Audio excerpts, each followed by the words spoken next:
millionaire sees street girl save food for grandma, his heart shatters into pieces. Before we dive into the story, drop a comment below and tell us where you're watching from. Enjoy the story. Ethan Walker's expensive watch showed precisely 7:15 a.m.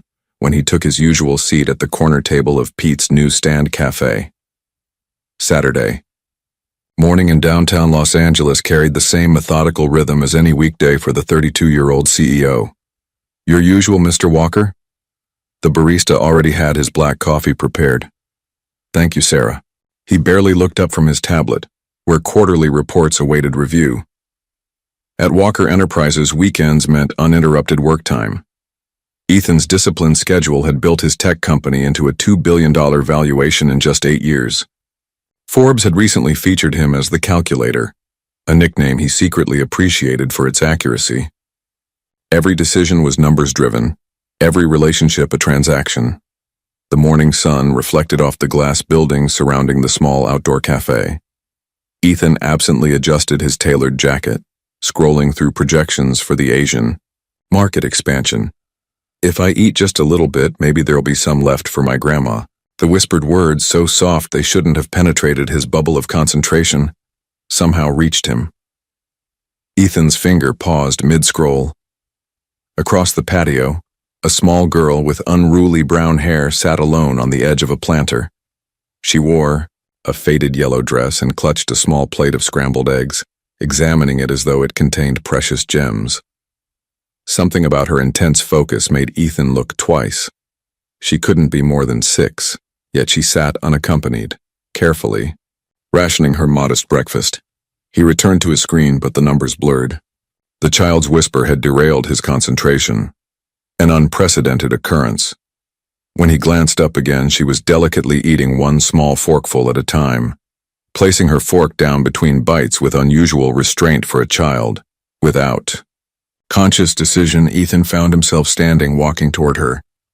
Hello there. The girl looked up, startled.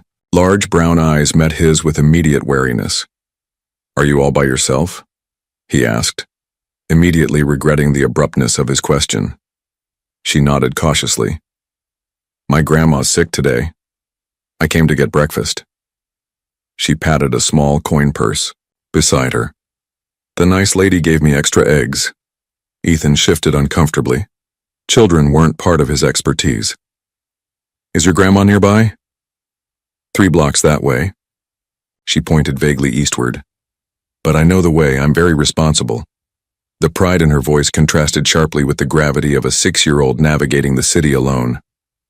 I'm Emily, she offered unexpectedly. I'm Ethan.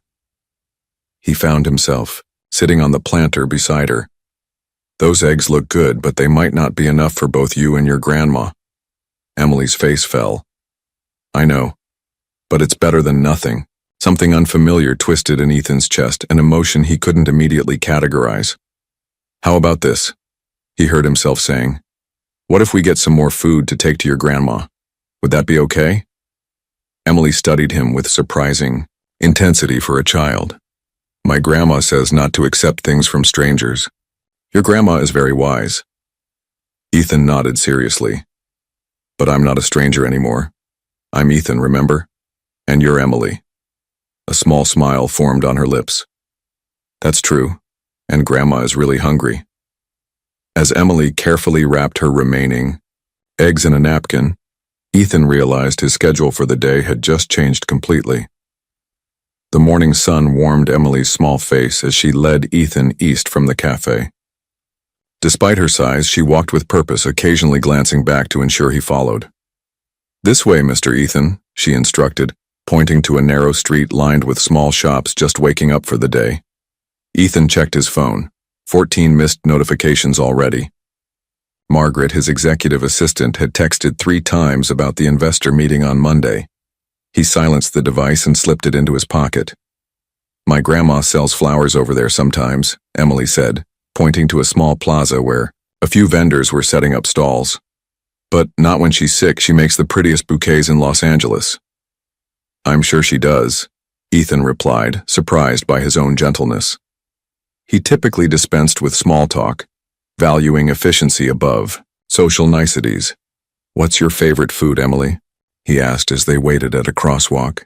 She considered this question with endearing seriousness. "Ice cream," she finally declared, "but not just any ice cream. Vanilla with rainbow sprinkles." "Not chocolate?" "Most kids like chocolate. Vanilla is elegant," she stated with authority, leaving Ethan to wonder which cooking show had taught her that word. They stopped at a small grocery where Ethan purchased bread, soup, fruit, and pre-made sandwiches. Emily insisted on carrying the lightest bag, her small face determined as she balanced it carefully. "Maybe we should get her medicine too," Emily suggested. "Her cough sounds like this." She demonstrated a concerning wheeze that made Ethan frown. "How long has she been sick?" "A long time, but she says it's just a cold." They added cold medicine to their purchases. As they neared a small ice cream cart, Emily's pace slowed, her eyes lingering on the colorful display. "Would you like some ice cream?" Ethan asked. Emily's eyes widened. "Now, before lunch? Special circumstances call for special measures," he said, surprising himself with this departure from order and routine. Minutes later, they sat on a bench, Emily savoring her vanilla cone with rainbow sprinkles, while Ethan watched, his untouched coffee ice cream melting slightly in the warmth. "You should eat yours before it melts," she advised seriously. "That's what Grandma always says, don't waste good things." Ethan took a bite, realizing he couldn't remember the last time he'd eaten ice cream. Probably in college before the startup consumed his life. "It's good," he admitted, finding unexpected pleasure in the simple treat. Emily nodded knowingly. Ice cream makes everything better, even sad days. As they resumed walking, Emily's small hand found his, a gesture so natural, he didn't think to question it. They turned into a neighborhood of modest apartment buildings, some with small container gardens on balconies and children's toys visible through windows. "We're almost there," Emily announced as they approached a blue building with a small but well-tended patch of flowers by the entrance. "Grandma lives on the 3rd floor." Climbing the stairs, Ethan felt an unexpected nervousness. What was he doing here, following a child he'd just met to deliver groceries? This spontaneity was entirely out of character. Emily knocked on a worn, Dector-painted light blue. "Grandma, I brought breakfast and I made a new friend." The door opened slowly, revealing an elderly woman with silver-streaked hair and tired eyes that suddenly widened in shock. "Ethan?" she whispered. "Margaret." He replied, equally stunned, the grocery bags nearly slipping from his grasp. Time seemed to freeze in the narrow hallway. Ethan felt as though he'd been suddenly transported back 22 years, to the echoing corridors of St. Catherine's Children's Home. The face before him was older, lined with years and worry, but the kind eyes remained unmistakable, eyes that had once watched over him when nobody else would. "You two know each other?" Emily asked, her small voice breaking the spell. Margaret grasped the doorframe for support. "Yes, sweetheart," she managed, her gaze never leaving Ethan's face. I knew Ethan when he was a little boy, not much older than you." "From the orphanage," Ethan said, his voice sounding strange to his own ears. The word felt foreign on his tongue. He'd spent years ensuring it never appeared in his carefully crafted biography. Emily's eyes widened. "Grandma worked at an orphanage? With kids who didn't have mommies and daddies?" Margaret nodded slowly, then stepped back. "Please come in. Don't stand in the hallway." The apartment was small but impeccably kept. Cheerful curtains framed the windows, and Emily's artwork decorated the walls. The furniture was obviously second-hand but had been lovingly maintained. It felt more like a home than Ethan's sterile penthouse ever had. "I brought some food," Ethan said lamely, lifting the bags. "Emily was hungry and she mentioned you weren't feeling well." "Emily," Margaret's voice sharpened slightly, "did you go all the way to the cafe by yourself again, after I specifically asked you not to?" The little girl studied her shoes. "You were coughing a lot in your sleep, and there wasn't any bread left." Margaret closed her eyes briefly, torn between concern and understanding. "We'll discuss this later." She turned to Ethan, uncertainty clouding her features. I don't know what to say. After all these years. You disappeared, Ethan said, the words escaping before he could filter them. One day you were there, and the next, nothing. Not even goodbye. Margaret flinched. I wanted to explain. Can I have a sandwich, Grandma? Emily interrupted, unaware of the tension. Mr. Ethan bought turkey and cheese, my favorite. The moment broke. Margaret smiled weakly at her granddaughter. Of course, sweetheart. Let's put these groceries away first. As Margaret moved toward the small kitchen, Ethan noticed her occasional cough and the careful way she moved as if conserving energy. She was ill. More than just a cold, he suspected. Emily chatted happily as she helped unpack, oblivious to the charged silence between the adults. Ethan's mind raced through memories. Margaret's bedtime stories in the orphanage, her special pancakes on Sundays, the way she'd remembered every child's birthday when no one else did. I can explain, Margaret said quietly when Emily went to wash her hands, though I don't expect you to understand. They told me you'd resigned, Ethan replied, keeping his voice level.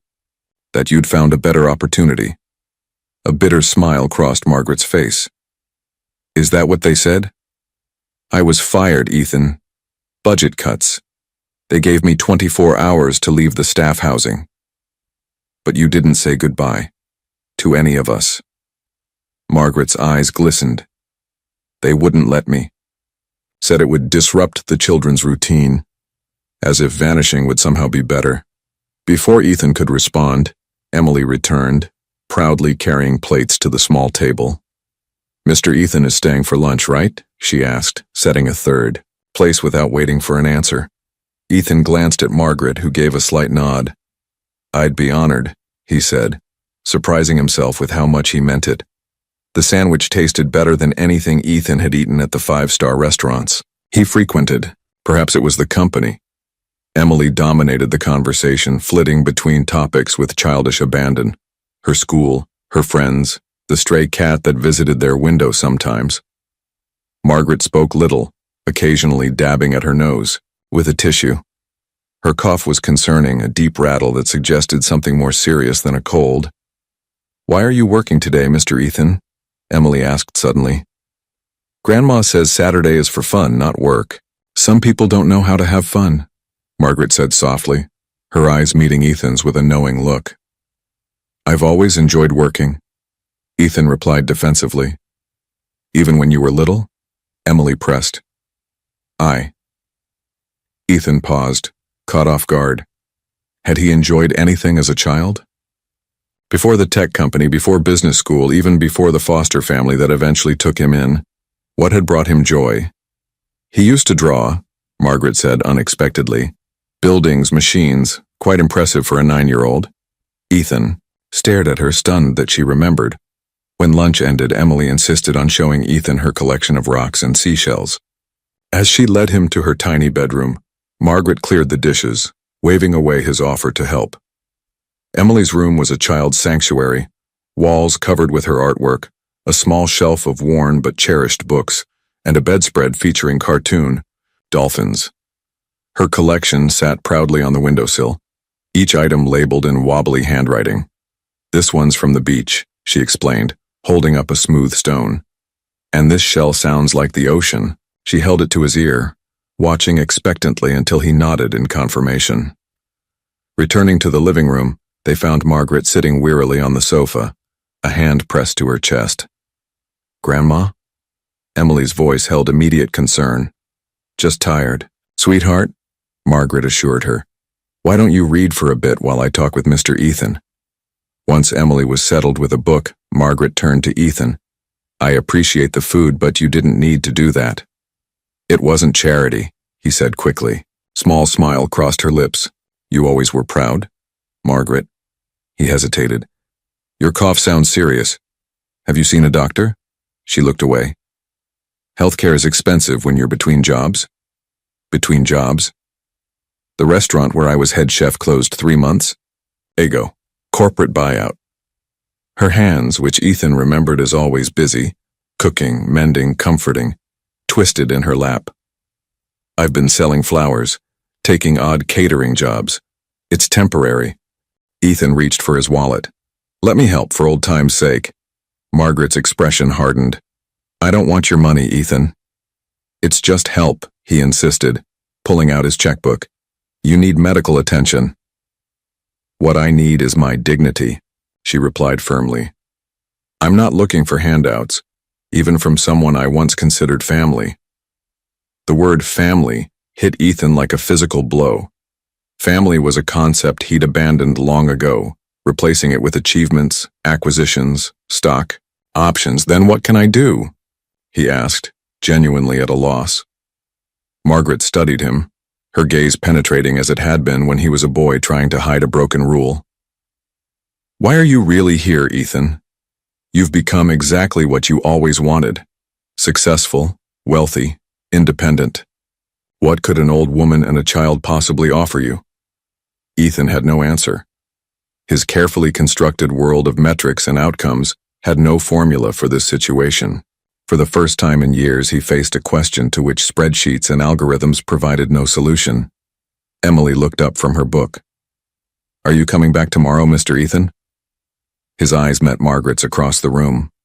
Behind her stern exterior, he glimpsed vulnerability and perhaps hope. If that would be all right, he said cautiously.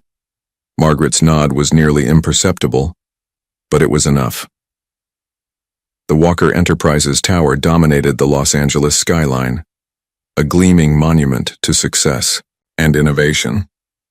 But as Ethan drove away from Margaret and Emily's apartment, the building seemed to mock him from a distance. 27 floors of glass and steel that had consumed his life for the past decade, yet suddenly felt hollow. His penthouse was exactly as he'd left it that morning, immaculate, designer-furnished, and utterly lifeless. No drawings on the refrigerator, no well-worn furniture bearing the imprints of those who loved it. No small voice asking impossible questions. Ethan loosened his tie and poured himself a scotch he didn't really want. His phone had accumulated 43 notifications during his absence from the digital world. None seemed important now. Instead of addressing them, he found himself kneeling before a storage closet, pulling out boxes he hadn't opened since moving in 3 years ago. In the third box, beneath college textbooks and business awards, he found what he was looking for. A small, battered tin box. Inside were the few mementos he'd kept from his childhood.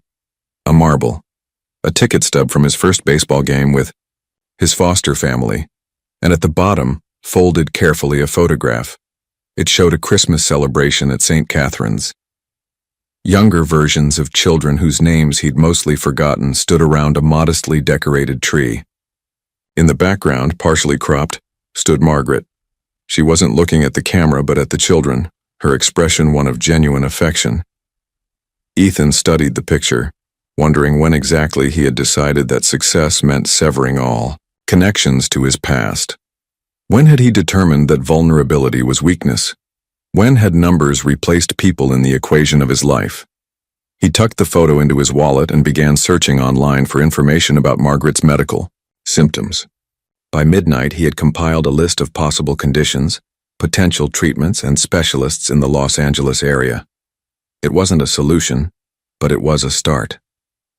Sunday morning found him at his laptop researching something entirely different: restaurant industry data for the Los Angeles market. When his executive assistant called, he surprised her by asking her to postpone Monday's investor meeting. "Are you feeling well, Mr. Walker?" she asked, concern evident in her voice. "Actually, I've never felt better," he replied, and was surprised to realize it was true. Later that afternoon, Ethan arrived at Margaret and Emily's apartment with a small potted plant, an orchid that the florist had assured him was both elegant and difficult to kill. Emily greeted him with enthusiasm that seemed disproportionate to their brief acquaintance. "Mr. Ethan, did you bring more ice cream?" she asked hopefully. "Not today," he smiled. "But I did bring something for your grandmother." Margaret accepted the plant with gracious skepticism. "You didn't need to do that." "I wanted to," he replied simply. "How are you feeling?" "Better," she said, though the shadows under her eyes suggested otherwise. Emily had already grabbed Ethan's hand. "Can we go to the park? Please, Grandma. Mr. Ethan hasn't seen the ducks yet." Margaret hesitated, weighing her energy levels against her granddaughter's excitement. "I'd be happy to take her," Ethan offered, "if you trust me." Something flickered in Margaret's eyes, a memory perhaps of a younger Ethan whom she had indeed trusted. "The park at the end of the block," she conceded. "1 hour. Emily knows the rules. No talking to strangers, no going near the water without a grown-up, and always stay where you can see me," Emily recited dutifully. The park was modest but well-maintained, with a small pond where several ducks glided serenely across the water. Emily chattered nonstop, pointing out her favorite bench, the best climbing tree, and the spot where she'd once found a magic feather. Watching her feed the ducks with pieces of bread he'd purchased from a nearby vendor, Ethan felt a peculiar lightness. When was the last time he'd spent an hour doing something with no productive purpose? Something that wouldn't advance his career or increase his net worth. "Did you live with Grandma when you were little?" Emily asked suddenly. "Not exactly," Ethan explained, choosing his words carefully. "She worked at the place where I lived for a while, a place for children who didn't have parents to take care of them." Emily considered this. "Like how I don't have a mommy or daddy now, just Grandma?" "Something like that." He nodded, surprised by her directness. "What happened to your mommy and daddy?" Ethan had rehearsed the answer to this question years ago, perfecting a concise response that satisfied curiosity without inviting pity. But looking at Emily's innocent face, the polished narrative felt wrong. "My mother left when I was very small," he said honestly, "and my father died when I was 6. "That's how old I am," Emily exclaimed. 6 and a quarter. "It was a difficult time," Ethan continued. "But your grandmother made it better. She remembered everyone's birthday. She made special pancakes shaped like animals on Sundays." Emily's eyes widened. "She makes elephant pancakes for me too, with banana slices for ears." The coincidence struck Ethan unexpectedly. Margaret had carried that tradition forward, from the children at St. Catherine's to her own granddaughter. As they walked back to the apartment, Emily's small hand trustingly in his, Ethan's mind worked on a problem. Not a business challenge, but a human one. How could he help Margaret and Emily without undermining the dignity Margaret so fiercely protected? The answer began to form as they climbed the stairs to the 3rd floor. By the time they entered the apartment, where Margaret was preparing a simple dinner, Ethan had the outline of a plan.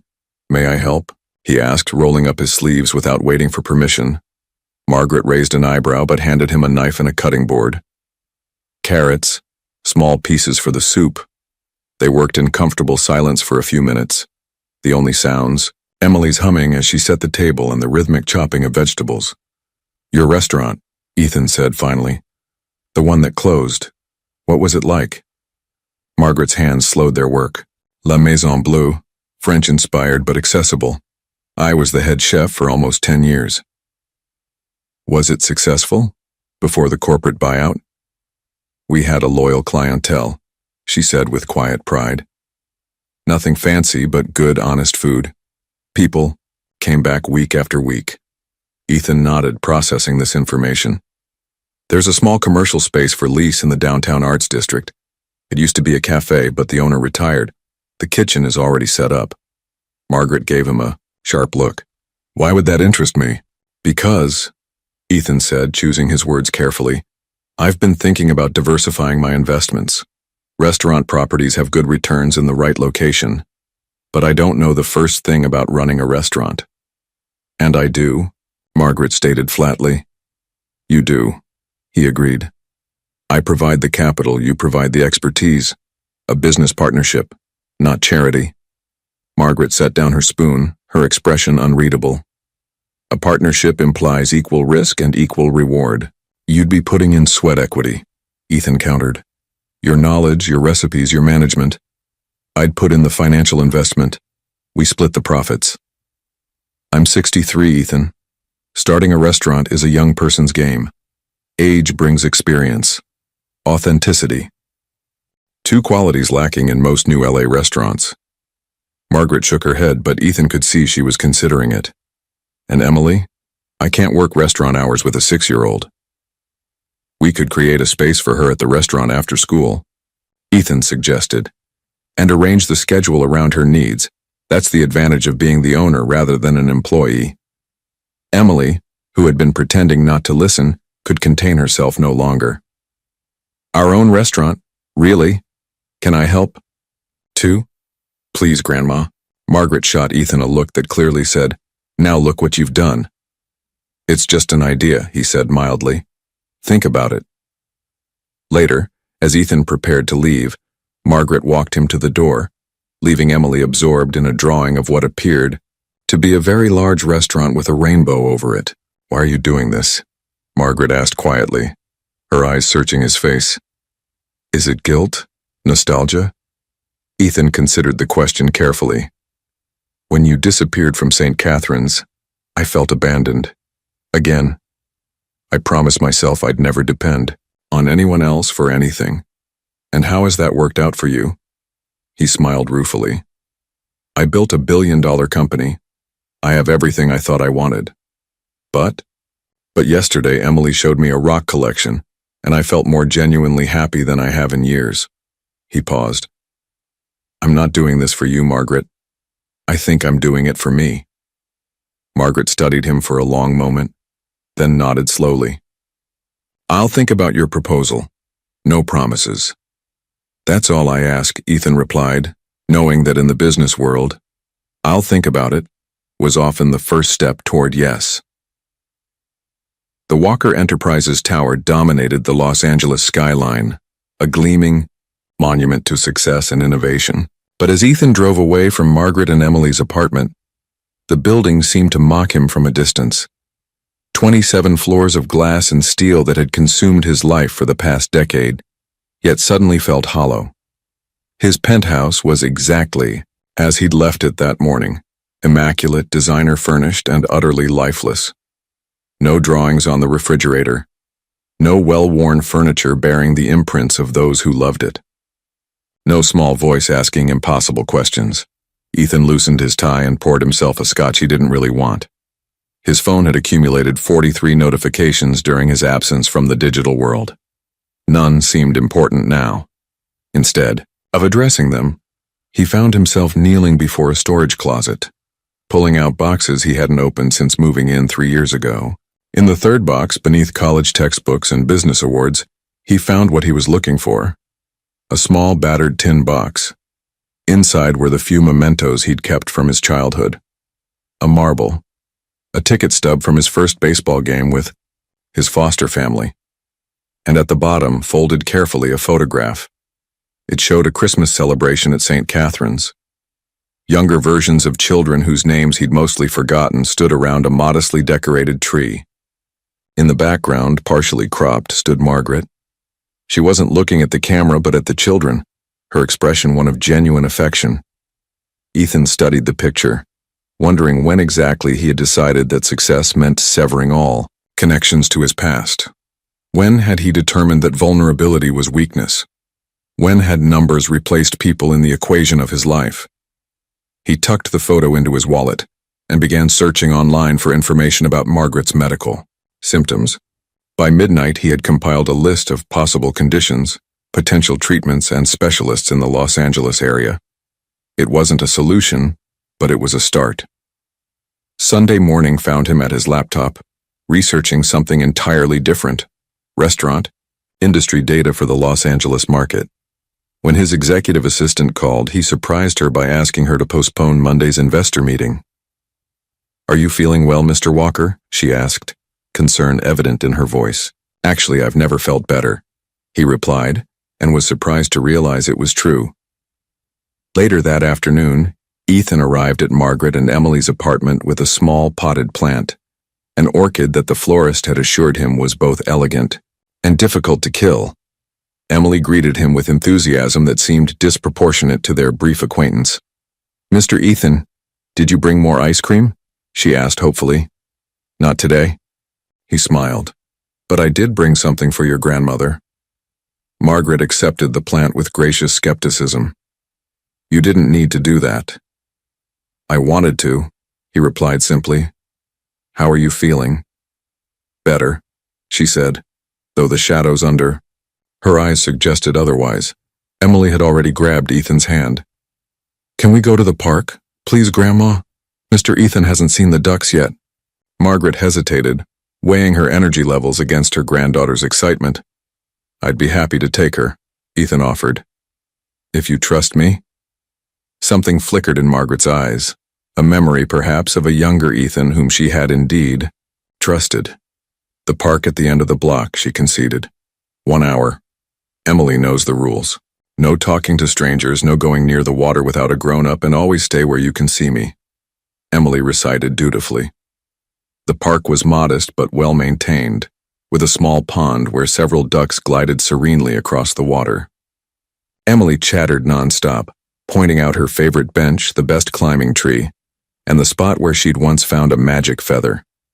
Watching her feed the ducks with pieces of bread he'd purchased from a nearby vendor, Ethan felt a peculiar lightness. When was the last time he'd spent an hour doing something with no productive purpose? Something that wouldn't advance his career or increase his net worth. Did you live with Grandma when you were little? Emily asked suddenly. Not exactly, Ethan explained, choosing his words carefully. She worked at the place where I lived for a while. A place for children who didn't have parents to take care of them. Emily considered this. Like how I don't have a mommy or daddy now, just Grandma? Something like that. He nodded, surprised by her directness.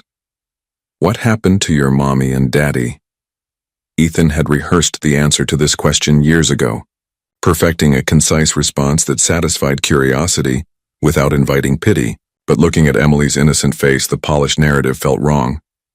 My mother left when I was very small, he said honestly, and my father died when I was 6. That's how old I am, Emily exclaimed. 6 1/4. It was a difficult time, Ethan continued, but your grandmother made it better. She remembered everyone's birthday. She made special pancakes shaped like animals on Sundays. Emily's eyes widened. She makes elephant pancakes for me too, with banana slices for ears. The coincidence struck Ethan unexpectedly. Margaret had carried that tradition forward from the children at St. Catherine's to her own granddaughter. As they walked back to the apartment, Emily's small hand trustingly in his, Ethan's mind worked on a problem, not a business challenge, but a human one. How could he help Margaret and Emily without undermining the dignity Margaret so fiercely protected? The answer began to form as they climbed the stairs to the 3rd floor. By the time they entered the apartment, where Margaret was preparing a simple dinner, Ethan had the outline of a plan. May I help? He asked, rolling up his sleeves without waiting for permission. Margaret raised an eyebrow but handed him a knife and a cutting board. Carrots, small pieces for the soup. They worked in comfortable silence for a few minutes, the only sounds Emily's humming as she set the table and the rhythmic chopping of vegetables. Your restaurant, Ethan said finally. The one that closed. What was it like? Margaret's hands slowed their work. La Maison Bleue, French-inspired but accessible. I was the head chef for almost 10 years. Was it successful?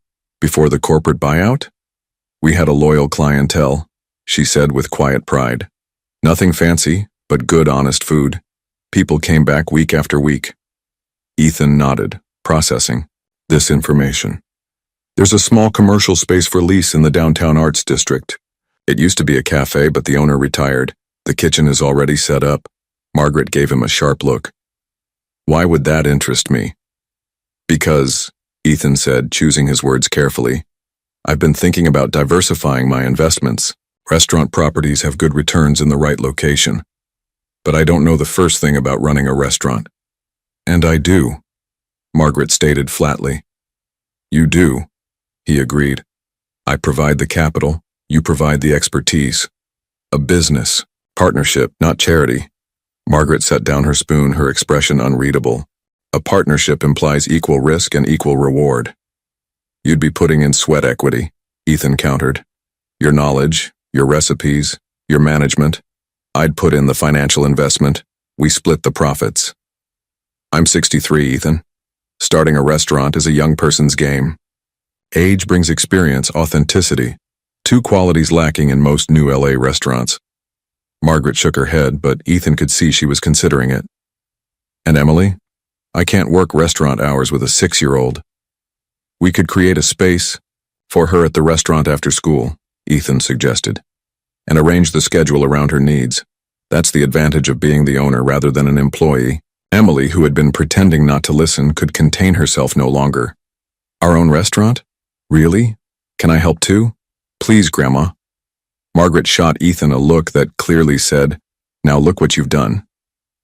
It's just an idea, he said, mildly. Think about it.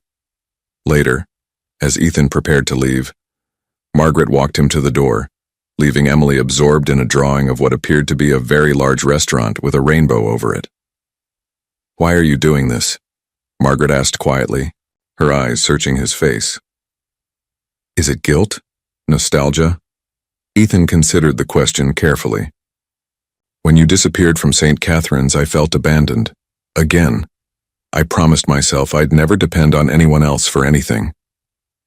And how has that worked out for you? He smiled ruefully. I built a billion-dollar company. I have everything I thought I wanted.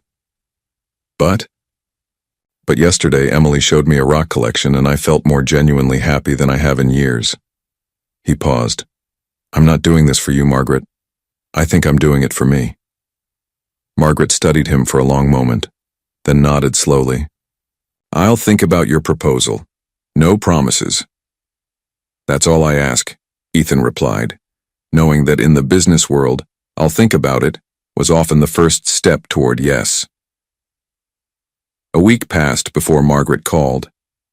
Ethan had left his card, his personal number written on the back, not the corporate contact his assistant typically managed. I've been thinking about your proposal, Margaret said without preamble when he answered. And? Ethan held his breath, surprised by how much her answer mattered to him. I'd like to see the space.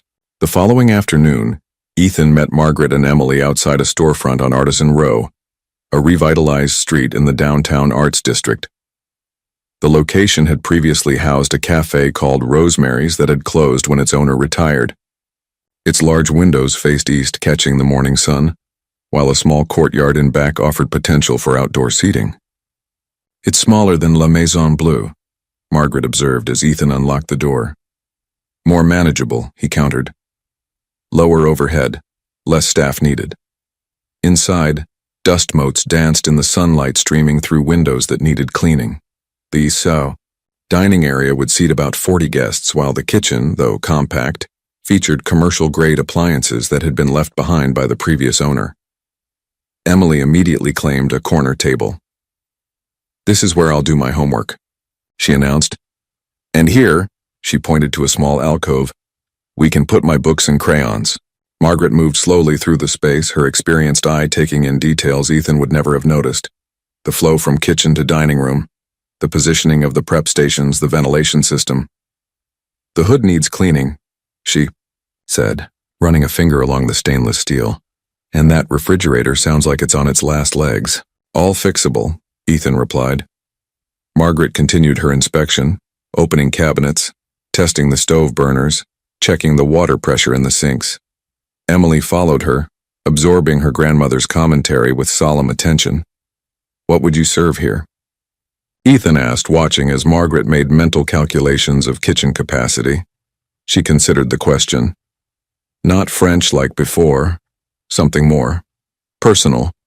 Comfort food, but elevated. Dishes that make people feel at home. Like your Sunday. Pancakes? A small smile crossed Margaret's face. Perhaps as a brunch special.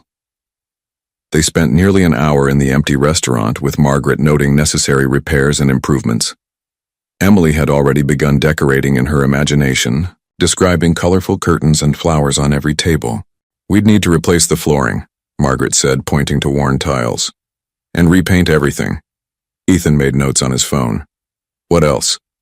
The menu would be seasonal, rotating specials. We'd need to source from local suppliers for the best ingredients. Ethan nodded. recognizing that she was already thinking like an owner. When they finally stepped back outside, the afternoon sun was beginning to soften. Emily skipped ahead to examine a flower box outside the neighboring bookstore. "So?" Ethan asked. Margaret took a deep breath. "It has potential. Is that a yes?" "It's a I need to see the business proposal," she replied firmly. "On paper, with numbers." Ethan smiled. "I'll have it to you tomorrow." "And if we do this," Margaret continued, "it needs to be legitimate, a proper partnership agreement. I won't be a figurehead for your charity project." "I wouldn't want you to be," he assured her. "This would be your restaurant, Margaret, your vision." She nodded, seemingly satisfied. "There's one more condition." Her expression grew serious. "I need health insurance. Good coverage, not just the bare minimum." The request confirmed Ethan's suspicion that her health concerns were more serious than she'd admitted. "That won't be a problem." Emily returned, clutching a dandelion she'd found growing through a crack in the sidewalk. "Are we going to have the restaurant, Grandma?" The hope in her voice was unmistakable. Margaret exchanged a look with Ethan. "We're considering it, sweetheart." "Yay." Emily performed a small dance of celebration.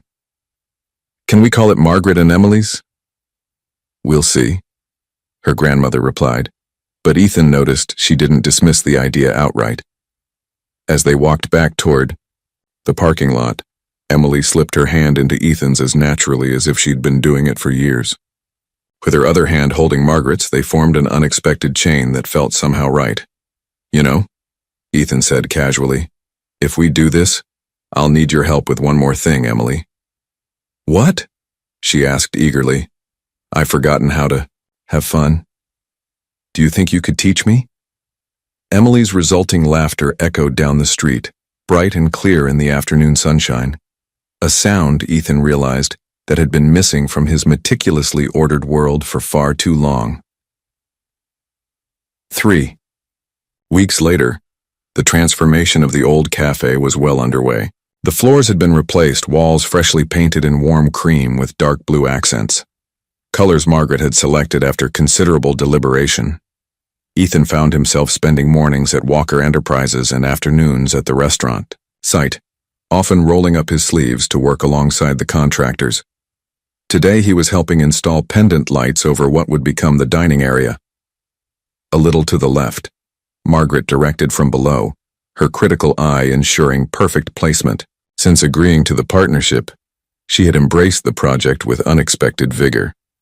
Her cough had improved following a visit to a pulmonologist, one of Ethan's non-negotiable conditions before signing their formal agreement. "Is this the light for table 6? Emily asked seriously, consulting the notebook where she recorded important restaurant business. Kindergarten was out for summer, and she'd appointed herself official project assistant. "That's right," Ethan confirmed, adjusting the fixture. "The one with the blue rim?" The door chimed as a delivery arrived. Sample plates and bowls Margaret had ordered to test for durability and aesthetics. Emily rushed to inspect them, carefully unpacking each piece as if it were treasure. "Your executives keep calling," Margaret noted, glancing at Ethan's phone which buzzed with yet another message. "Don't you need to get back?" Ethan shrugged. "They can handle things, I've delegated." Margaret raised an eyebrow. "The Ethan I remember never delegated anything. Even as a 9-year-old, you insisted on tying your own shoes when they kept coming undone." "People change," he replied, though the observation made him smile. "Some things stay the same, though," Margaret mused. "You still frown when you're concentrating, and you still try to solve everyone's problems." Before Ethan could respond, Emily called them over. She'd arranged the sample dishes on a makeshift table, complete with paper napkins and plastic utensils. "Time for a pretend dinner," she announced. "Grandma's making her famous invisible soup and I'm the waitress." Margaret and Ethan exchanged amused glances before dutifully taking their seats at the table. "What's the soup of the day?" Ethan asked with exaggerated seriousness. Emily thought for a moment. "Happiness soup, with extra sprinkles of kindness." "Sounds delicious," he replied. "I'll have a large bowl." As they played along with Emily's restaurant game, Ethan realized something unexpected. The dusty, half-renovated space already felt more like home than his immaculate penthouse ever had. The opening day of Margaret and Emily's home kitchen arrived under clear September skies. The modest restaurant gleamed with fresh paint and polished fixtures. The menu, printed just yesterday, featured comfort foods elevated by Margaret's professional touch.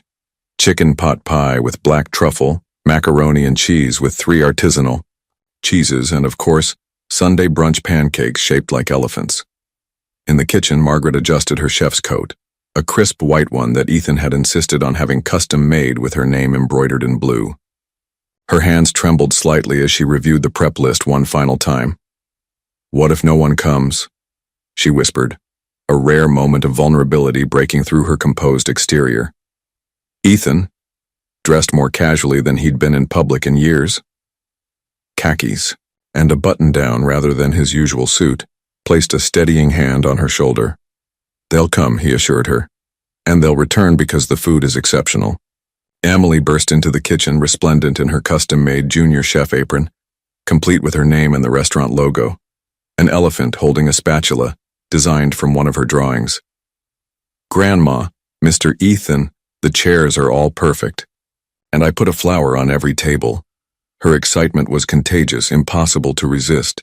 "Everything looks beautiful, sweetheart." Margaret smiled, some of her tension visibly easing.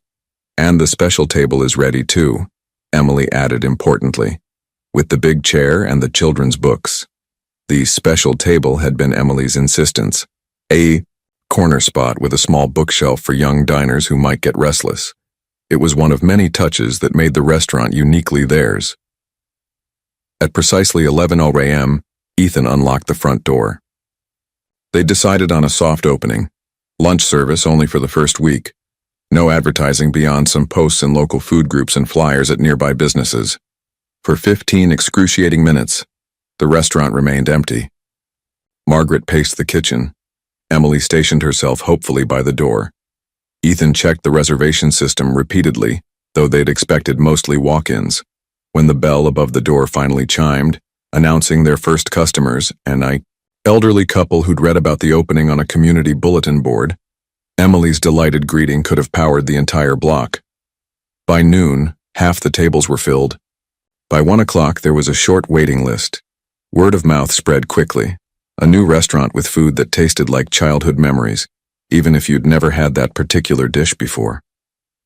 In the kitchen, Margaret moved with renewed confidence, directing her small staff, a sous chef and a prep cook, with the authority of someone born to the role. When she stepped into the dining room to greet guests, her smile was genuine, her shoulders straight. Ethan, handling host duties for the day, caught her eye across the room. Neither spoke, but the shared look contained everything: relief, pride, and a growing sense that this unlikely partnership might be the most rewarding venture either had undertaken.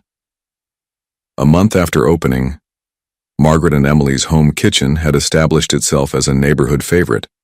Weekday lunches were consistently busy, weekend brunches required reservations, and they'd gradually expanded to dinner service 3 nights a week. Most remarkably, the restaurant had attracted a genuinely diverse clientele. Tables were filled with everyone from hipsters seeking authentic dining experiences to families drawn by the child-friendly atmosphere, from business people who appreciated the high-quality food served efficiently to elderly residents who found the comfort foods reminiscent of their own pasts. Ethan had settled into an unexpected dual life. Mornings at Walker Enterprises, where he delegated more day-to-day operations to his executive team. Afternoons and evenings often at the restaurant, where he discovered a talent for the business side of food service, negotiating with suppliers, optimizing the reservation system, managing the books. Tonight, he sat at the small desk in what had become the restaurant's office, formerly a storage closet now transformed with efficient shelving and a narrow work table. The dinner service was winding down, and Margaret's voice occasionally drifted in from the kitchen as she guided her small staff through closing procedures. A soft knock interrupted his spreadsheet review. Emily stood in the doorway, already in her pajamas, her backpack over one shoulder. "Mr. Ethan, can you help me with my math homework? Grandma's finishing the kitchen." The restaurant's back room had been converted into a small apartment where Margaret and Emily now lived. More convenient than the third-floor walk-up, especially with Margaret's improved but still delicate health. Emily's new school was just 3 blocks away. Of course, Ethan closed his laptop. Let's see what we're working with. They settled at a corner table, the last customers having departed. Emily proudly showed him her worksheet of simple addition problems. I already did most of them, she explained. But these last ones are tricky. Ethan watched as she carefully counted on her fingers, her face screwed up in concentration. He resisted the urge to simply give her the answers, recognizing the importance of her working through the process. 9 plus 5, she mumbled. 9, 10, 11, 12, 13, 14. Excellent, he praised as she wrote the number carefully. Margaret emerged from the kitchen, her chef's coat exchanged for a comfortable sweater. She smiled at the sight of them hunched over the worksheet. Looks like serious business, she commented, sliding into a chair beside them. Mr. Ethan is helping me with the hard ones, Emily explained. And I got them all right. Well done, Margaret said, pride evident in her voice. 5 more minutes, then bedtime. As Emily completed her final problem with a flourish, Ethan found himself studying Margaret. The past month had transformed her. The constant worry lines had softened. Her movements were more energetic, and her eyes held a spark that reminded him of the Margaret from his childhood. The new dessert was a hit, he told her as Emily packed up her schoolwork. We sold out by 8 o'clock. I'll increase the preparation amount tomorrow, Margaret nodded, though we should be careful not to alter the menu too frequently. Regulars like consistency. Their conversation was interrupted by Emily's wide yawn. That's definitely bedtime, Margaret declared. Say goodnight to Mr. Ethan. Emily gave him a quick, fierce hug that had become their nightly ritual. Good night, Mr. Ethan. Will you be here for breakfast? The question held weight beyond its simplicity.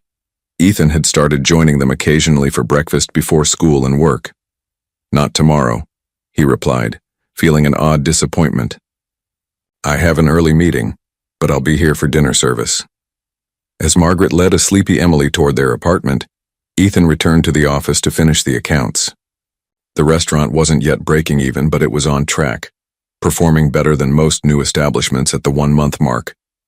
Financial success, however, wasn't how Ethan measured this particular investment. By metrics that had never appeared on any Walker Enterprises spreadsheet, joy, purpose, connection, Margaret and Emily's was already showing extraordinary returns. Parent-teacher conference day, read the notice Emily proudly presented to Margaret over breakfast. My teacher says all families must attend. Margaret glanced at the paper, noting the date, just 2 days away, during the restaurant's busy lunch service. I'll make arrangements, she promised, though concern flickered across her face. Later that morning, as Margaret prepared for the day's service, she mentioned the conference to Ethan, who had stopped by with a new point-of-sale system he'd been researching. I'll need to adjust the schedule, she said, efficiently chopping herbs. Perhaps Lisa can cover the kitchen for an hour. Or I could go, Ethan offered without thinking. The words surprised him as much as Margaret, whose knife paused mid-chop. You? If that would help, he said, suddenly uncertain. Though I'm not. No, it would be wonderful, Margaret interrupted. Emily would be thrilled. She talks about you constantly at school. Her teacher probably thinks you're. She trailed off, but the implication hung in the air. Ethan had become a fixture in Emily's life, attending her school play, helping with homework, teaching her to use the calculator app on his phone. I'd be happy to, he confirmed, ignoring the strange flutter in his chest. Just send me the details. 2 days later, Ethan found himself sitting in a child-sized chair in Emily's brightly decorated classroom. The teacher, Ms. Winters, greeted him with a warm smile. Mr. Walker, I'm so glad to meet you. Emily talks about you all the time. All good things, I hope, he replied, feeling strangely nervous. Absolutely. She's quite proud of the restaurant. Her family runs. Family. The word resonated unexpectedly. Ethan didn't correct her assumption. Ms. Winters reviewed Emily's progress. Excellent in reading and art. Improving in math. Still working on raising her hand before speaking. She showed Ethan a family portrait Emily had drawn. 3 figures, labeled Grandma, me, and Mr. Ethan, standing in front of a building with our restaurant written above it. Emily has made remarkable progress socially, Ms. Winters noted. Earlier this year she was quite reserved. Now she's confident, engaged. The stability has clearly been beneficial. Stability. Another concept Ethan had rarely associated with himself. We're very proud of her, he heard himself saying. When the conference ended, Ethan found Emily waiting outside with a classroom aide, practically bouncing with excitement. Did Ms. Winters say I'm smart? She demanded immediately. Very smart, he confirmed. And creative. She showed me your drawing. Emily beamed, slipping her hand into his with familiar ease as they walked toward the car. Are we going to the restaurant now? Can I tell Grandma about my good report? Absolutely, Ethan agreed. I think this calls for a celebration dessert. As they drove, Emily chattered about her friends and projects, while Ethan found himself contemplating Ms. Winters' assumptions. He wasn't Emily's father, wasn't even technically family, yet somehow imperceptibly he'd begun filling a family-shaped role in her life. The realization should have triggered alarm, commitment, emotional entanglement, vulnerability. Instead, it felt remarkably right. At a stoplight, Emily suddenly asked, Mr. Ethan, do you live all alone in your big apartment? I do, he replied, startled by the question. She considered this, her brow furrowed in thought. Doesn't that get lonely? Sometimes, he admitted, surprising himself with his honesty. You could live closer to us, she suggested with a child's straightforward logic. Then you wouldn't have to drive so far every day. As they pulled up to the restaurant, Ethan found himself without a ready answer. 6 months ago, his modernist penthouse had seemed the perfect reflection of his success. Now measured against the warmth of Margaret's kitchen and Emily's innocent questions, it felt like an empty showcase rather than a home. Margaret greeted them at the service entrance, wiping her hands on her apron. How did it go? Mr. Ethan sat in the tiny chairs, Emily reported immediately, and Ms. Winters said I'm very smart. Margaret's eyes met Ethan's over Emily's head, silently asking for details. Flying colors, he confirmed with a smile. Though we should probably work on the hand-raising. We? Margaret repeated softly, a curious expression crossing her face. Yes, I suppose we should. The November evening brought an early chill to Los Angeles. The restaurant had closed for the night, and Ethan was finalizing next week's supply orders when his phone buzzed with a corporate emergency. A server had crashed, taking down the Walker Enterprises customer database. For the first time in his career, Ethan felt annoyed rather than energized by a crisis. He made the necessary calls, set his technical team in motion, then reluctantly told Margaret he needed to handle the situation personally. Of course, she nodded, understanding the responsibility he carried. We'll see you tomorrow. It took 17 hours to resolve the issue, requiring Ethan to work through the night and into the following day. By the time the system was restored, he had missed lunch service at the restaurant, the first time he'd been absent since opening day. Exhausted, he drove to Margaret and Emily's, rather than his penthouse, needing to see the place even if service was ending. The restaurant had become his touchstone, a reality check against the digital abstraction of his corporate world. He found Margaret sitting alone at a back table, staring at an envelope. Her expression stopped him cold. What's happened? He asked, all fatigue forgotten. Margaret looked up, momentarily startled from her thoughts. Carmen, she whispered.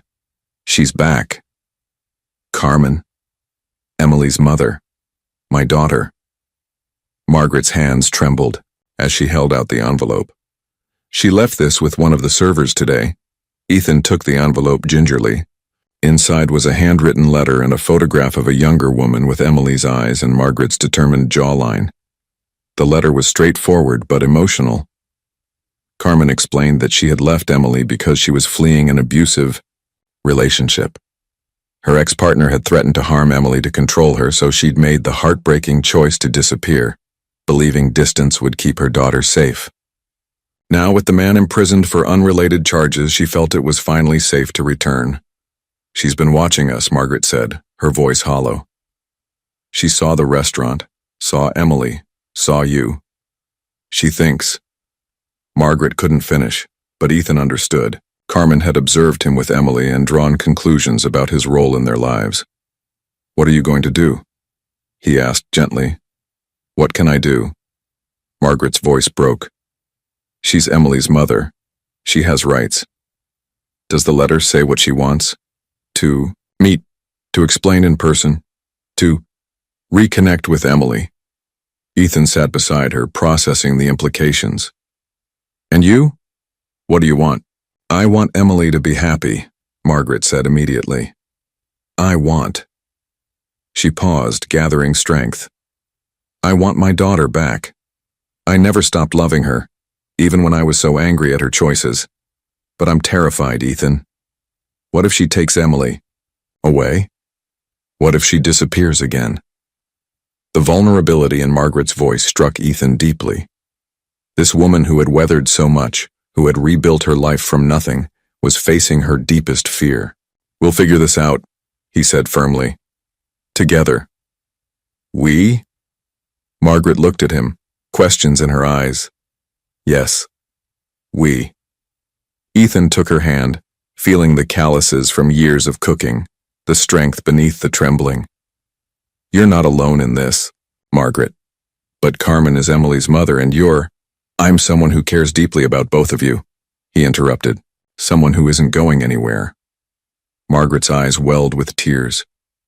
"What will we tell Emily? She barely remembers Carmen." "The truth," Ethan said simply. "As gently as we can. And then we'll take it one step at a time." As they sat in the quiet restaurant, hands clasped across the table, Ethan realized the corporate crisis that had seemed so urgent mere hours ago had faded to insignificance. This fragile, complicated human connection was what truly mattered. The choice to include himself in Margaret's "we" hadn't been calculated or considered. It had been instinctive, honest. Somewhere along the line, without formal agreement or declaration, they had indeed become a "we," a unit, a family of sorts. And families, Ethan was learning, stood together in crises. "Tomorrow," Margaret decided finally. "We'll tell her tomorrow. Will you be here?" "I'll be here," Ethan promised. "Wild horses couldn't keep me away." They told Emily over breakfast the next morning in the quiet restaurant before staff arrived. Margaret had barely slept, rehearsing what to say, while Ethan had arrived early, with a small stuffed elephant, comfort for whatever emotions might arise. "Emily, sweetheart," Margaret began carefully. "Do you remember when we've talked about your mother? About Carmen?" Emily nodded, spooning cereal into her mouth. "She had to go away when I was little." "That's right." Margaret glanced at Ethan, drawing strength from his presence. "Well, something wonderful and surprising has happened. Your mother has come back. She wants to see you." Emily's spoon froze midway to her mouth. "My mother? Like, my real mother?" "Yes, your birth mother," Margaret confirmed. "My daughter." Emily set down her spoon, her face scrunched in concentration. "Is she going to take me away?" The directness of the question caught both adults off guard. Margaret reached across the table, taking Emily's small hands in hers. "No, sweetheart, you will always live with me. But your mother wants to be part of your life again, if that's okay with you." Emily considered this with remarkable seriousness for a 6-year-old. "Does she know about the restaurant? And Mr. Ethan?"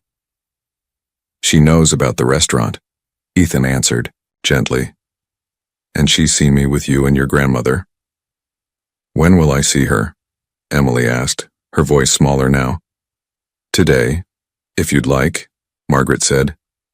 "After school, she'll come here to the restaurant so you'll be somewhere familiar."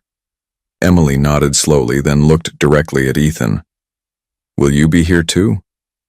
Something tightened in Ethan's chest at the trust implied in that question. "If you want me to be." I do, Emily said with the absolute certainty children sometimes possess. Then, with the remarkable adaptability of young minds, she returned to her cereal. Can I wear my blue dress? The one with butterflies? Of course, Margaret agreed, relief evident in her voice. She exchanged a glance with Ethan, who reached under the table to squeeze her hand reassuringly. The morning proceeded with nervous anticipation. Margaret alternated between periods of intense kitchen focus and moments of distraction. Ethan handled the business tasks mechanically, his mind on the afternoon meeting. At 3:30, Emily returned from school, bouncing with a mixture of excitement and uncertainty in her butterfly dress. At 4 as arranged, a young woman with Emily's eyes and Margaret's determined jawline entered the restaurant. Carmen Phillips stood hesitantly by the door, clutching a small wrapped package, her gaze moving anxiously from Margaret to Ethan to Emily. The little girl stared back with open curiosity, from the safety of Margaret's side. "Hello, Emily," Carmen said softly. "I've missed you very much." The reunion had begun. The integration of Carmen into their lives proceeded cautiously. After the initial meeting, awkward but ultimately hopeful, a routine began to form. Carmen would visit Emily at the restaurant 3 afternoons a week, their time together carefully structured to build comfort and trust. Margaret watched these interactions with a mixture of hope and apprehension, her joy at having her daughter, back tempered by fear of losing Emily. Carmen seemed changed, more mature, less impulsive than the young woman who had disappeared 3 years ago. But trust, once broken, rebuilds slowly. Ethan found himself in the unexpected role of facilitator. His natural talent for negotiation and problem-solving created a bridge between Margaret's protective caution and Carmen's eager desire to reconnect with her daughter. "She's good with Emily," Ethan observed one evening as he and Margaret watched. Through the kitchen pass-through, Carmen was teaching Emily to make origami swans at one of the back tables, their heads bent together in concentration. "She always was," Margaret admitted. Even as a teenager, Carmen had a way with children. It was adults she struggled with. 3 weeks into this new arrangement, Carmen approached Ethan while Margaret was busy in the kitchen. "Thank you," she said simply, "for everything you've done for my mother and Emily." Ethan shook his head. "They've done as much for me." Carmen studied him curiously. "Mom says you were once one of her kids at St. Catherine's. That's quite the full-circle moment." "Life has strange symmetry sometimes," Ethan agreed. Carmen hesitated, then pressed on. "And what exactly is your relationship with my family now? Emily talks about you constantly and Mom clearly relies on you, but..." The question, though expected, still caught Ethan off guard. What was his relationship with them? Business partner? Friend? Something more undefined but equally meaningful? "I care about them," he said finally. "Very much." Carmen nodded, seemingly satisfied with the simple honesty of his answer. As Christmas approached, a new challenge emerged. Carmen, now settled in a small apartment 10 blocks from the restaurant, wanted Emily to spend Christmas Eve with her. Margaret, for whom the holiday had always been a treasured time with her granddaughter, was devastated at the prospect. "It's just one evening," Carmen argued. "You'll have her Christmas morning."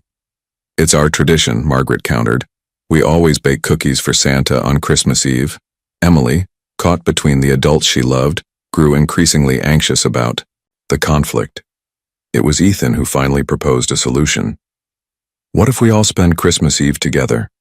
he suggested. "At the restaurant. We could close early, have a private celebration. Emily would have everyone she cares about in one place." The idea, though initially met with uncertainty, eventually took hold. Plans expanded. The staff would join with their families for a pre-Christmas dinner, creating a community celebration rather than a potentially tense family gathering. On December 23rd, as they decorated the restaurant with garlands and lights, Ethan realized that this would be his first Christmas in 20 years not spent alone in his apartment, reviewing year-end reports. The thought filled him with unexpected warmth. One more way his life had been transformed by a chance encounter with a hungry child and her whispered concern for her grandmother. Christmas Eve transformed Margaret and Emily's into a wonderland of twinkling lights, evergreen boughs, and delectable aromas. Margaret had outdone herself with the menu. Traditional holiday dishes elevated by her expert touch, with special attention to Emily's favorites. Staff members and their families arrived first, filling the restaurant with cheerful conversation. Lisa, the sous chef, brought her teenage sons who immediately took to teaching Emily card tricks. Marco, their most reliable server, introduced his husband and their new baby, whom Emily regarded with fascinated reverence. Carmen arrived bearing carefully wrapped presents, her nervousness evident in her too bright smile. She'd made impressive strides in the past month, finding work as a graphic designer at a small firm, attending therapy regularly, and building a consistent presence in Emily's life. "The place looks magical," she told Margaret, genuine admiration. In her voice, Margaret, who had been tense about the evening, softened at the compliment. "Thank you for the garlands. They're perfect for the windows." Carmen had contributed her artistic talent to the decorations, creating paper garlands that caught the light beautifully. It was a small thing, but significant. Her first real contribution to the restaurant that had become the heart of their family. Ethan arrived last, having stopped at his penthouse to change and collect gifts. He paused in the doorway, struck by the scene before him. The restaurant vibrant with life and laughter, so different from the corporate holiday parties he typically attended. Emily spotted him immediately. "Mr. Ethan, you're here." She ran to him, her red velvet dress swirling. "Now everyone's here and Christmas can really start."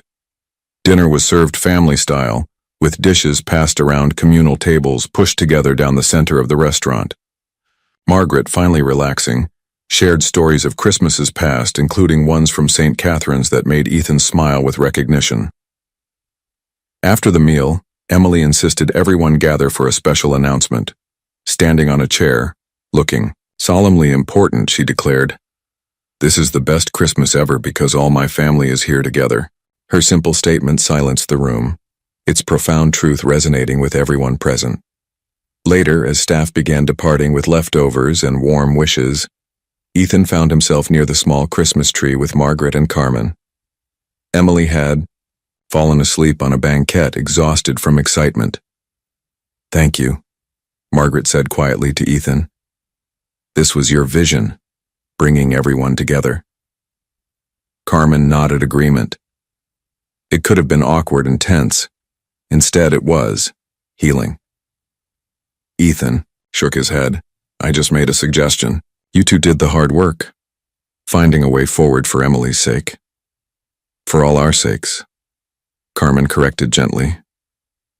As they stood in the glow of Christmas lights, watching over the sleeping child who had unwittingly brought them together, Ethan recognized that he had received the greatest gift of all, belonging to something larger than himself, a circle of connection he'd once believed forever beyond his reach. Spring arrived in Los Angeles with a burst of wildflowers and warm breezes.